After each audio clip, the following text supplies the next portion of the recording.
start from your row all the way to the top. And what's going to happen is I'm going to say 3. You're going to get up out of your chair. Calm down. We're going to start with you. It's going to go all the way along, all the way along. It's going to end with you. Yeah, it's going to be a Mexican wave. A Mexican wave. What's your name, brother? Soji. You feel you want to do a little?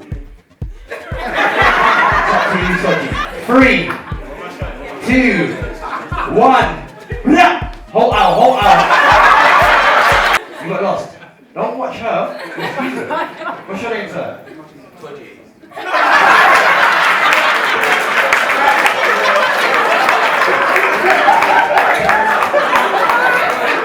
And which part of Africa are you from, sir? Abuja.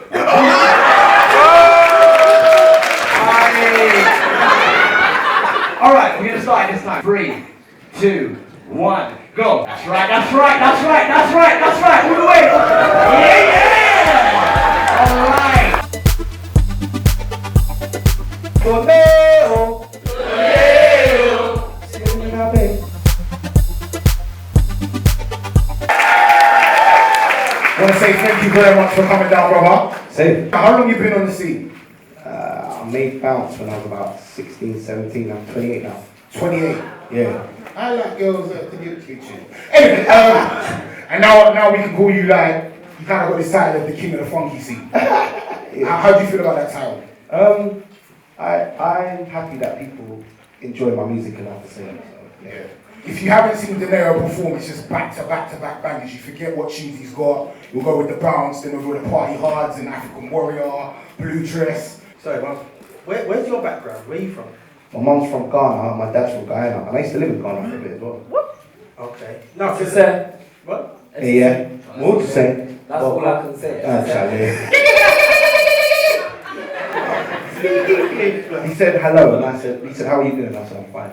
Now, the reason I'm asking your background, because that song, African Warrior, listen, I was skanking like I had on some tight little shorts, the powder on my foot like you man moving around with the powder, the dusty foot, you understand, pepper grains, and I was skanking like I had, you understand? Someone tapped me on my foot, rude boy, you're Jamaican, stop that. Is there a formula to making a club anthem like that? Not really. I make music because I like making music. And everything starts off in my studio, so if I feel the song and I love the song and I think the song makes me feel a certain way, that's the only formula I have to put in that music. You just put out a new album. Tell us about it quickly. I've put out an album called Indigo Child, and it's a free download. So if you go to Donaeo.com, you can download it. It's free. Free, you know. Free! Why did you decide to put it out for free? 2 reasons. Like, I've got a new team that I'm with, and like when I put out Devil in a Blue Dress and African Warrior and Party Hard, I did that all myself. Yeah. Like on my own. And then I brought in a team at the time. And when you have a team, you have to respect everyone else's opinions type thing. And I slightly made the mistake of not doing what I wanted to do and taking in everyone else's opinion and not actually listening to my opinion. So when I've got my new team now, I feel like I want to start again. I feel like I've started again, so I want to treat myself like I'm a brand new artist. Okay. And I think this is a good way for me to just be direct. Would you say there's money in music? Is there money to be made in music? Of course there is. Can I ask you a question? Yeah. Why are you laughing? I've seen you around for a very long time. Yeah. I know where you're going with this. And you're just wearing the same jacket with the same hoodie underneath the jacket. I was in Ayanapa. Same jacket, same hoodie. Sweating it out in the rain. No, I'm gonna lie though, like I'm very much like, I don't know what anyone else is like, but some things I get attached to and I fucking love this jacket. Yeah, so when I want to look good, I do, but essentially, sometimes I just can't be asked. Because the thing with me is it's always about the music. I know I can smash a rave, whatever I feel like. So. Hi, I'm a musician as well. Okay. I've been doing it for 6 years, and I find, like, a lot of the time I find it hard to keep myself going. Yeah. You've been doing it for a lot longer than I have. So what is the one thing if you had to pick? Because I know, like, the industry that you're in, especially the genre, it's hard to sell records and make money off of it. So what keeps you going, and why have you been doing it for so many years? Because I love doing it. Like when I was younger, I got bullied till about from primary school to the end of secondary school. So when it don't R, No, take the rosary, boy. Take it.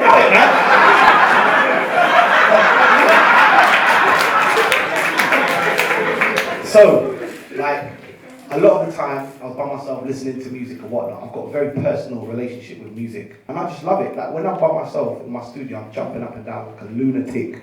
You should only do it for that because then if you like doing it, you're going to do it whether you make money or whether you don't make money. I tried to give up making music and I couldn't do it, and that's the only reason why I make music. Can I just add on to that? We love that you love it, but I would say like there are certain artists that are charting right now, that don't have as many hits. Like, because I can play your tune in East London, in Scotland, in Ibiza, and everybody knows Party Hard. When there's certain artists in the chart, in the top 10, that don't even have that. How do you feel about? I mean, do you want to chart? Do you care about charting? Like, is that your aim? You always want to move forward, don't you? The most important thing you have to understand is your team and who you put in charge of running your situation. Because, like, there's no way that I could have put out as many tunes as I did and have no one holler at me. But if you don't know what's going on, you don't know what's going on with that.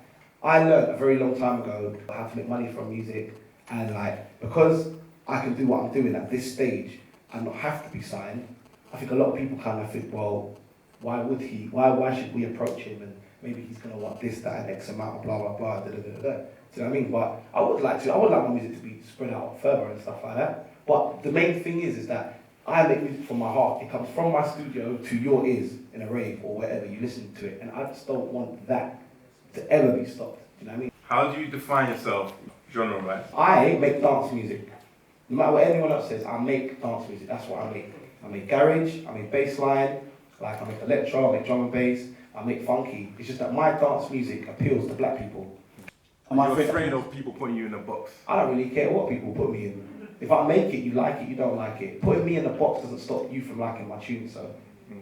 But as time moves on, how do you keep reinventing yourself? If I wake up tomorrow and I'm like, I want to make a drum and bass tune, then I'll make that. I don't believe in following trends. If I choose to make a garage tune, I'll put out a garage tune. Do you know what I mean? Like that's what I want to do. And that's the thing, because I run my own business, I do everything myself. Like, I'm not really too fussed. My thing is to entertain you. If you don't like what I've put out, then I have to respect that. You know what I mean? Donaeo, what does 2012 hold for you, bro? 2012? Yeah. I'm going to be promoting this album until like next year, March, and then I'm going to start pushing the next album. Okay. Can we give it up for Donaeo, please?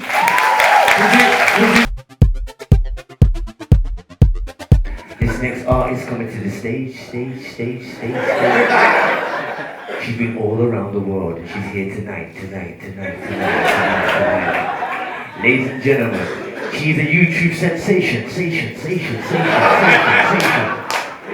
And we begged her to come here tonight.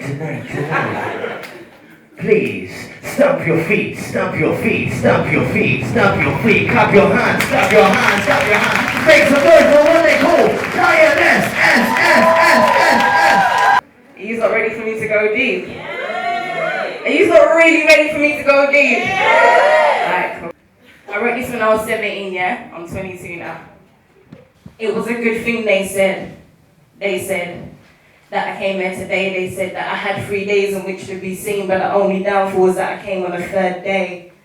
And I tried to come earlier, I swear down, but the clinic's closed on a Thursday. Had a couple exams on a Friday. They say if you're serious enough, then why wait?